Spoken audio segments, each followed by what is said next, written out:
Estamos de volta com o Ceará 2050, falando sobre a integração com vistas ao fortalecimento dos municípios cearenses. Nossos convidados são o prefeito do Cedro, Dr. Nilson Diniz, e o secretário de Desenvolvimento Econômico, Roberto Cariri. A formulação de políticas públicas para solucionar os problemas dos municípios cearenses é um desafio de todos os prefeitos cearenses. Precisamos de diferentes formas de pensar o hoje e buscar estratégias para melhorar a qualidade de vida amanhã. E uma das grandes dificuldades deste cenário socioeconômico está na capacidade de geração de emprego em renda. Como é que está o interior? Então, o senhor falou que a questão da muita gente no Bolsa Família. Falta emprego para todo esse pessoal? Olha, a gente falar de emprego hoje, para o Estado, a gente falar de desenvolvimento econômico e gerar emprego, que é gerar emprego é oportunizar o trabalho, oportunizar. Já a renda, hoje eu tenho uma vulnerabilidade social, sem capacitação, e essas pessoas do Bolsa Família, por exemplo, nós temos lá um número significativo de mães solteiras, nós temos um número significativo de mãe com 2, 3, 4 crianças, nós temos um número significativo de pessoas de extrema vulnerabilidade, e tem pessoas que não pode ter o emprego, mas precisa ter a renda, né? E para oportunizar essas questões, hoje o próprio plano diretor de uma cidade, nós temos que dar um direcionamento dessa questão de gerar oportunidades com os pequenos negócios, com o MEI, por exemplo, que você prepara a pessoa, oportuniza. Agora, nessa semana, nós vamos ter um encontro dos bancos sociais do Ceará. E os bancos sociais com essa finalidade da gente levar um crédito. Imagina a gente levar o crédito para o inadimplente, levar o crédito para aquela pessoa que o próprio sistema financeiro não permite mais, levar essa proposição que essa bandeira, o presidente da Prece está conduzindo, que é unificar o sistema S. Ou seja, se nós temos pouco, mas se a gente unificar as propostas, unificar os orçamentos, unificar regionalmente, e a gente consegue desequilibrar. Por exemplo, agora nós estamos com shopping, instalando um shopping na região do Vale do Caju, e eu fui visitar os municípios, eu fui conversar com os outros secretários, eu fui compartilhar aquela ideia que não é só de Pacajus, é de Taitinga, é de Horizonte, é de Chorozinho, é de Ocara, de Barreira, de Redenção, de Guaiúba, de Pindoretama, de Cascavel, de Fortim. Então, quando você compartilha essa proposição, como disse o prefeito Nilson, ele provocou a reação. Então, nós temos que reagir. Porque quando a gente pensa 2050, nós estamos falando do shopping, mas nós voltamos a exportar amêndoa de castanha de caju do produtor rural. Nós estamos processando amêndoa com a cooperativa da agricultura familiar.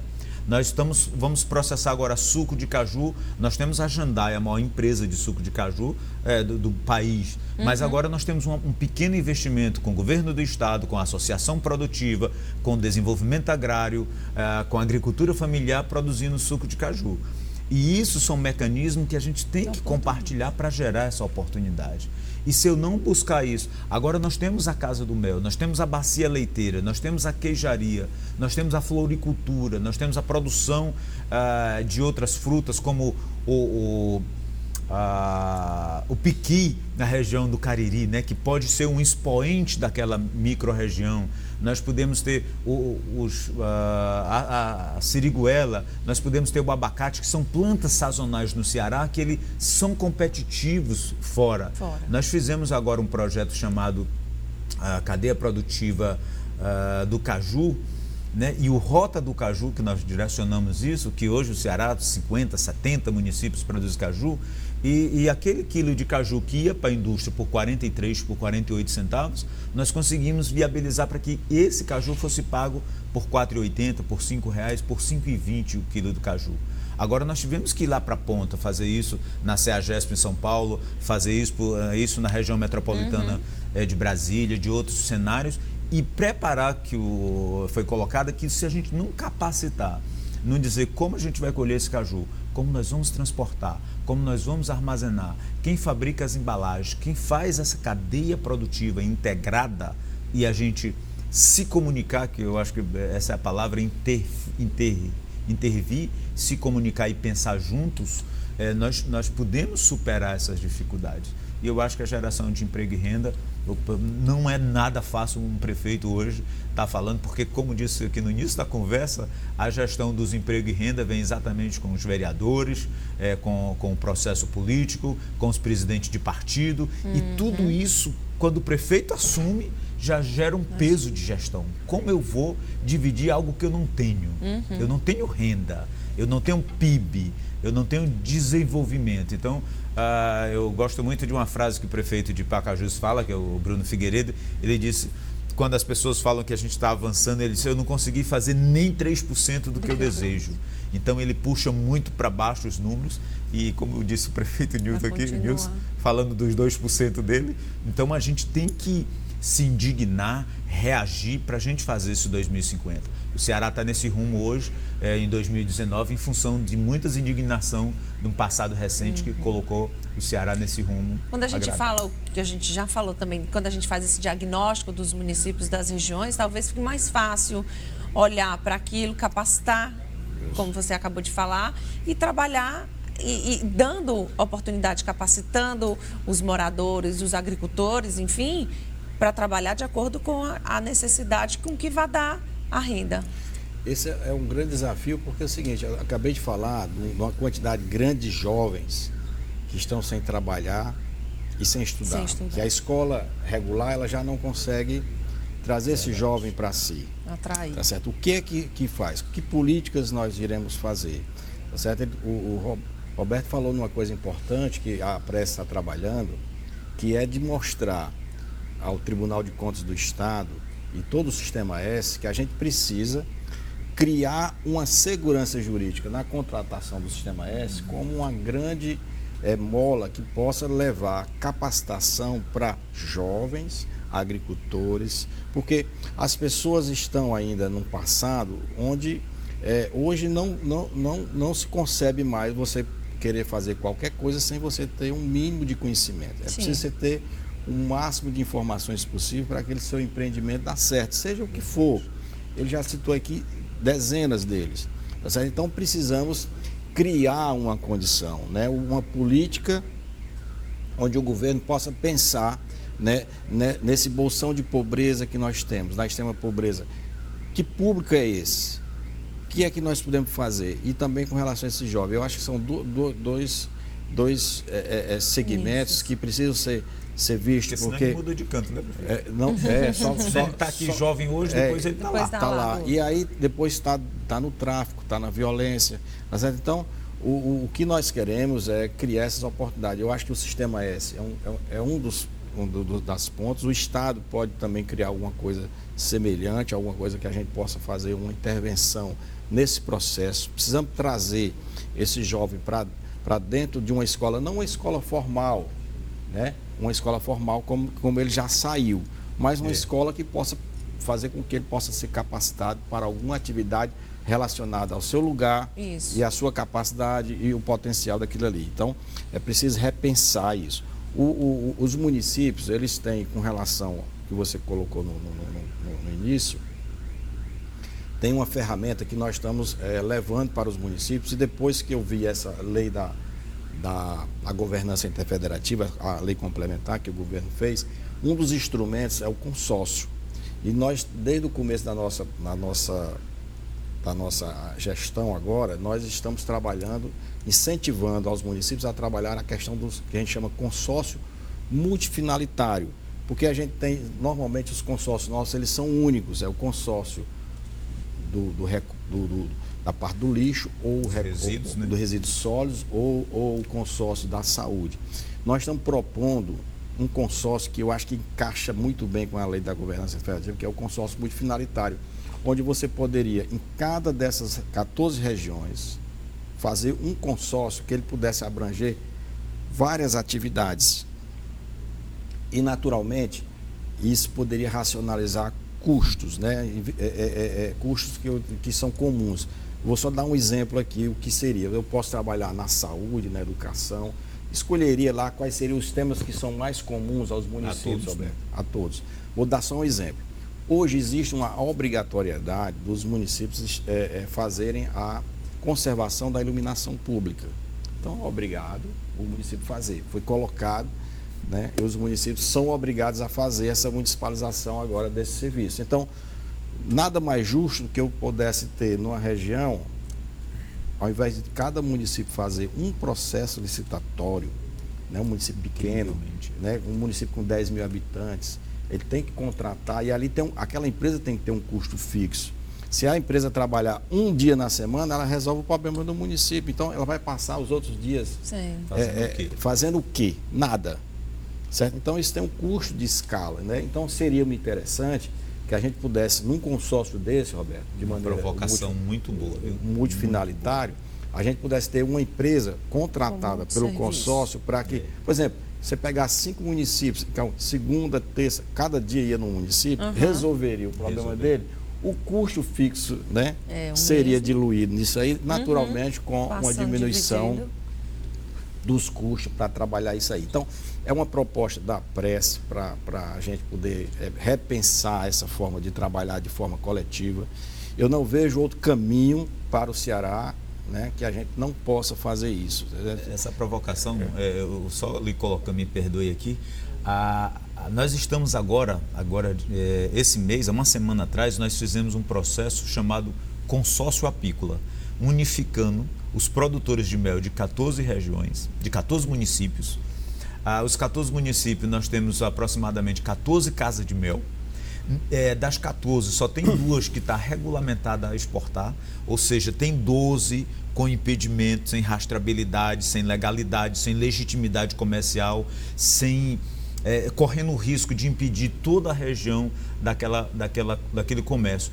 Imagine se as grandes corporações com grande inteligência montam consórcio para construir rodovias, construir portos, e por que não uma proposição dessa? Pois é, então, muito bem-vinda. Seria uma oportunidade da gente poder trabalhar de maneira coletiva. Eu acho que nós temos, e não obrigatoriamente, cada consórcio, os municípios atenderem. Por exemplo, um município que tivesse uma escala maior, ele disse, não, se eu fizer dessa forma aqui vai ser interessante. Ele não obrigatoriamente teria que entrar.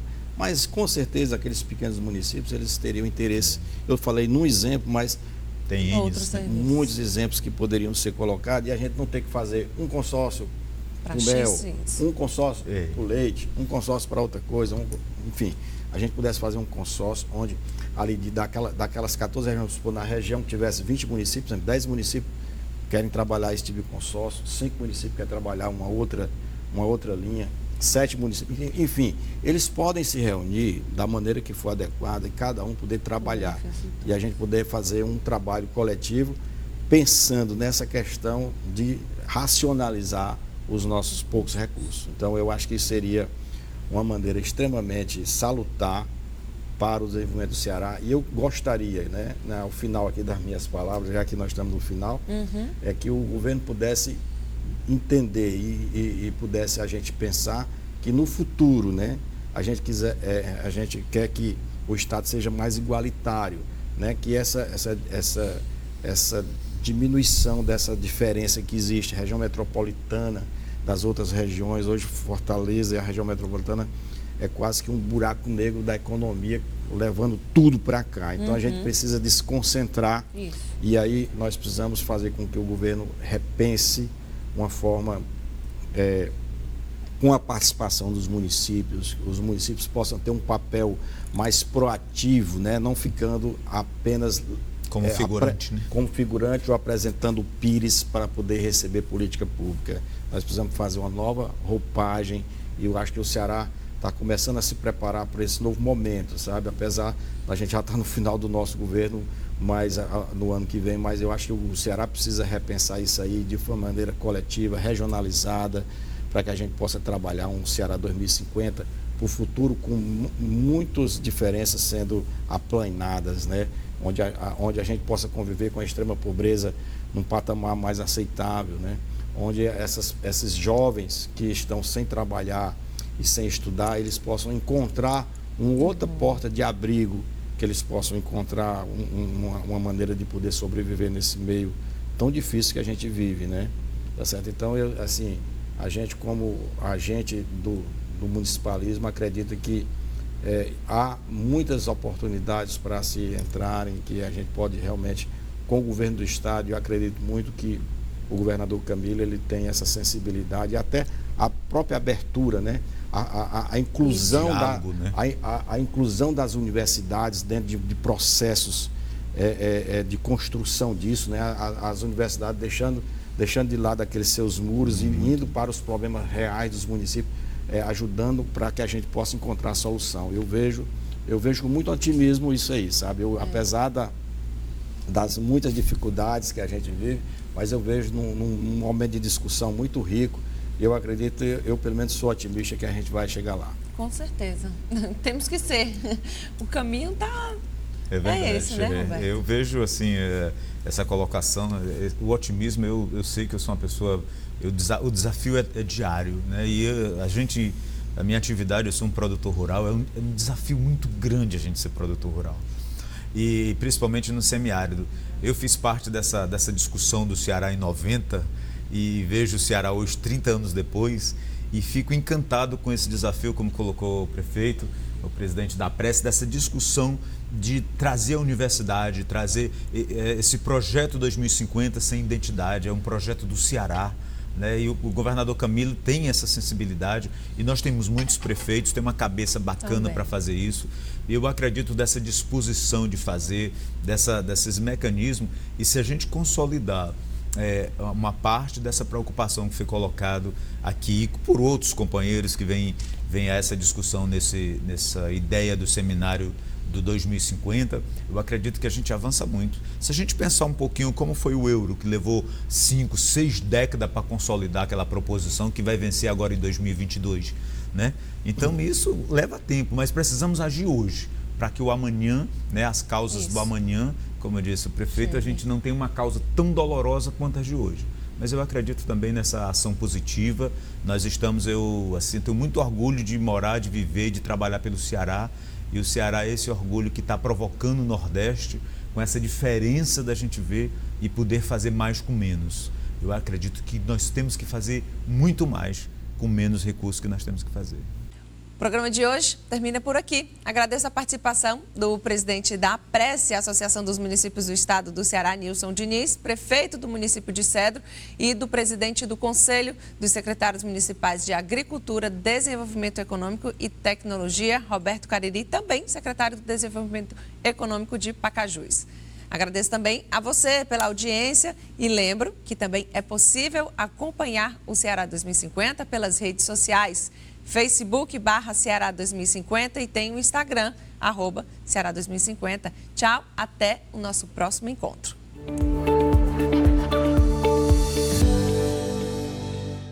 Apoio Cultural Via Direta.